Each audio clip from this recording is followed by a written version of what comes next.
Hello, I'm Ben Emlyn-Jones and I'm here at the home of Matt and Menna from High Wycombe Paranormal with Carol Cochrane. Hello, Carol. Hello. Now, one of the most interesting phenomena of the modern times in terms of paranormal research, I think, is crop circles. Absolutely. And you're very much involved with those, aren't you? I am, indeed. Tell us about what you do with crop circles. Well, I have been focusing on the metaphysical aspect of the crop circle phenomenon for over 20 years. I was heavily involved in the organisation Centre for Crop Circle Studies. I became the chairman of that organisation. We were a mix of scientific and metaphysic studies. I led up the metaphysical side of things.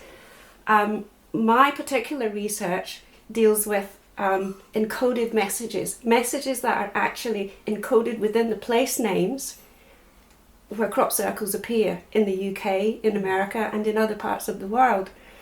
And however abstract or unique, the idea is that, a place name could reveal a message from an extraterrestrial source. If people would like to, I'd like to refer, I don't have time to really go into too much of it here, but if they would like to go to my website, which is the SiriusLetters.com, you will find a vast series of these encoded messages which I have decoded. Right. Sirius Letters? The Sirius Letters. Right. The What's that? Messages, the messages themselves claim to be from an extraterrestrial civilization, and they further claim to be from the Sirius star system. The messages also reveal that these beings who are out there, who they say are the genuine crop circle makers, they also admit that some humans, do attempt to make them, but they miss out. The humans can make the pattern, but they can't invest it with the energy and the forces that these other beings can do. So there's a way to differentiate between real and not real. These messages go on to say that there are more than one particular group of extraterrestrials making circles. Therefore, you can see, and we did see over the years, what we considered a different hand, a different signature, different style of pattern. The patterns themselves they're almost like the Jungian mandala theory, where they carry energies into the earth, spread them out along the ley lines, so they're there to help the earth. The messages also say the real key reason for communicating with humanity at this time, through any method that they can utilise, is to let us appreciate that we are not alone in this universe, that there are beings out there, despite, all the debunking and what have you that goes on about them. And they have cast a message inside the place names where crop circles appear. So the phenomenon is more than just the appearance of the images, which are phenomenal in themselves, magnificent images. Yes. For a long time, people thought that was it, and they had to try to interpret these patterns. I come along, I start to decode the place names, I find an extraterrestrial message spilling out of these place names. I present this put it on the table as part of the big picture. Now that's an interesting addition to the crop circle research field, because a lot of excellent work has been done by Dr. Levengood and his assistants, BLT Yes, project, also by David Caton, who's done an excellent. He's one of the best, I think, which have identified certain elements of the crop circles, for instance. Yes, the anomalies. And the connection to, say, aquifers and clay and Absolutely. things like that. They do tend to tend to appear where there's water below. Now, water increases frequency. But this is amazing, because here we actually see the places where they appear. For instance, Alton Barnes. Alton Barnes is probably the Eastfield. Alton Barnes It's the hub. is an enormous field. I think it's about a square mile. It's huge. It's the hub. But that's had so many. So you're saying that the actual name Alton Barnes, where the barge in that area is, that's all that actual word. That actual word, I can show you here. Has encoded information. Yes, it does. I can show you here on the screen. But the place name, yes, Alton Barnes does contain a message. It was the first one that I ever found, and this was in 1993. And if you, basically what you do is you take the place name, you deconstruct a place name down to its component parts. So Alton Barnes, The letters. the letters, and if you go to my website, you'll notice that the letters have numbers under them. That's how many times you can reuse these letters. This is the first part of the process. The second part of the process is this deep, what I call cosmic telepathy. The consciousness that, in this case, the Syrians, the Syrian energy anyway, that has encoded the message in these, communicates back to me through this cosmic stream what message they want me to bring out of this. And basically in Alton Barnes we are not alone, and I will make it clear that every word, every letter and every word contained in the message can be created, is contained in the place name. So the message here is we are not alone. The letters are here in this area. We sent a series. The letters are at all these sites. The answers are in the letters. Read the letters we sent. Learn who we are. We are Syrian. We twirl the wheat. We are the real artists. Amazing. So that's they're giving us all these little hints are in there, and I know on your website you have details of how you can actually decode these series. Absolutely, there is a whole section on the technique for decoding. Like you say, there's many aspects to it, there's many levels. It's taken me 20 years to get to this stage where I can now present it in a cohesive way.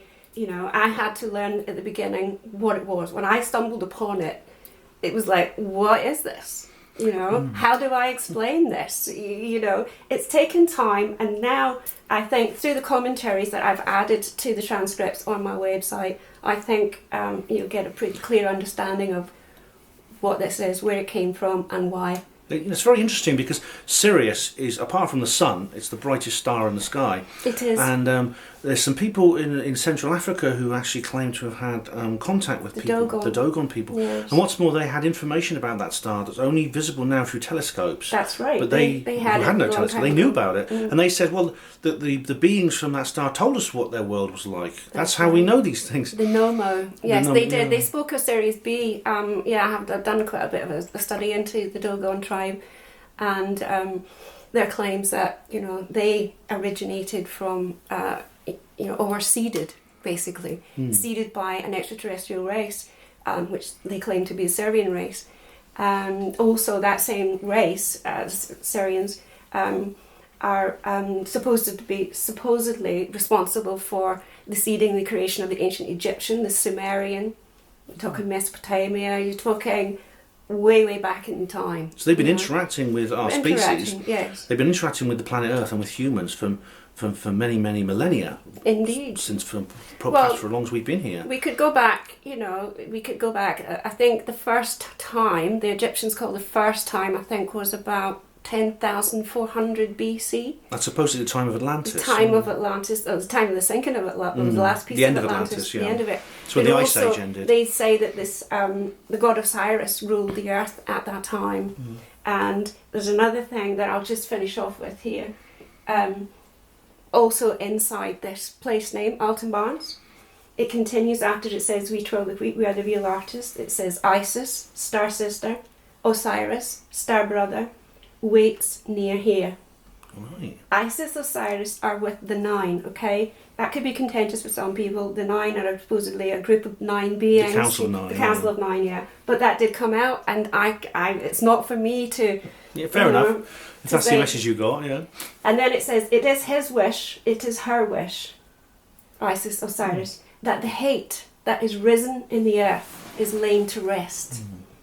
Is that why they've suddenly decided to do this now? Because, of course, the crop circle phenomenon is very recent. I mean, the modern dates back. The modern version of it is, but it does go back. It does go back way back in time. We had one of our researchers who has compiled, a lot of information on taking it way back to like the Middle Ages, where people reported the mowing devil. Oh, the mowing devil, back then. But the modern version, probably modern era of crop circle phenomena, probably started in the mid 80s, early to mid 80s, and people like Busty Taylor and Michael Green and various other people, I wasn't going to use names, but those kind of people, they were like the veterans. They got in there first of all and tried to figure out what was going on.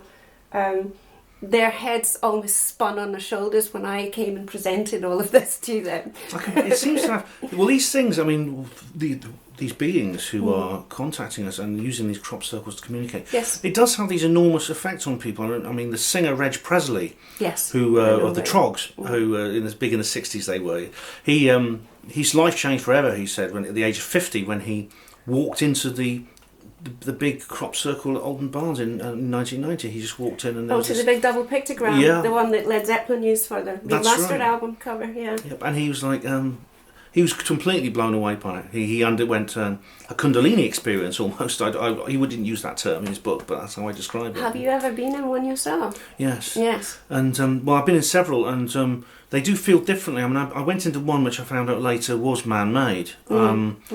And it didn't. I did feel even at the time there was something missing from it, and it's all it about did. I did feel. sense that. Yeah. It's all about feel. And as I say on the website, if anybody wants to follow up on this information, I've only been able to give you one example, but there's a whole string of them. And also, perhaps if we've got 2 minutes, I might find one more to finish off with. Oh, please do. Yes. Yeah. This is a page on my site. I call it Extraordinary Transcripts from the USA post 9/11. The following extraordinary mini transcripts were decoded after the horrific events of September 11, 2001. The crop formations at these sites, these American sites, appeared in 1999 and 2000, before this catastrophe happened with the two towers. Although my attention was not drawn to them until after 9/11. They're presented once again without interruption. Oh, excuse me, you don't really need that bit. Okay, I've got 4 of them here. There's one called Weed Sport, New York, USA. A crop circle appeared there. I decoded the place name. It says, 2 towers down, worst sorrow. We sent word, meaning our Syrian brothers and sisters. We knew, we see, we weep. We try to stop. Powder spores, worry post workers. Do you remember that? Yes, I do. That's really remarkable. It is quite remarkable. And this was before the disaster of 9/11. This was 2 years before. This one was a year before. It's unequivocal what that means. 2 towers down. Well, absolutely. It's the letters have to be their own proof. I can't prove anything. The letters have to be their own proof. So I've been encouraged by the circle makers, the genuine ones, the Syrians, and the Federation, because they're part of the Federation, to share these messages with all who will listen. Not to push it here, there, and everywhere in people's faces. If they're not interested, that's fine. Walk away. This is for people who maybe have enough interest to realise that there's much more to our language than just using it for, signs and talking and like what we do now. Yes, the English language is very, very mystical. It's extremely extraordinary mystical. Various people used it way back in the Middle Ages. I can't remember his name, escaping me right now. Plato was one. Used a form very similar to this to decode information that he wanted to keep secret. That's remarkable. Let me he show was you a this. part of various secret society networks. Absolutely, so this is... So was Aristotle and these other guys. They were... These secret society networks and the mystery schools go back to the ancient world. Absolutely. Let me finish off with just this one. Sure. This is Linesville, Pennsylvania, in 2000, I believe it was, the crop circle. So it was a year before. Evil spies, spineless villains, slay all in planes. Right. Okay, so these messages, when you see them back to back to back to back to back to back, not just the odd one here or there, but when you see the whole lot together, it's hard to say it's not a real message for me, but I have to put it out and let other people decide for themselves. I try to, lay out with my own commentaries, is explaining as best I can. But bear in mind that this was something new for me too. I just happened to dive right into that cosmic ocean, take a very deep dive in and go, okay, this is probably what I need to do. We all have a mission, we all have a purpose, most of them multi-purpose. this is one of mine. Amazing. And I'm very, very humbled and honoured to be able to be a part of this. Now, your interest in these sort of phenomena goes back a long way to your youth, and I believe in 1970 you had a remarkable experience while you were on a train. I did, Ben. Really remarkable. I was travelling on a train across country from Bradford to Doncaster with a friend of mine, and we were just travelling along. The train suddenly braked really hard. The train driver was tooting the horn, and we looked up the carriage and we could see that everybody was moving over to the side we were on. Train driver slowed right down. We were on a very high banking with a drop off of about 50 feet on the one side. Trees, some trees and some clearings. The usual stuff you might find alongside a railway track, but it was a really high banking.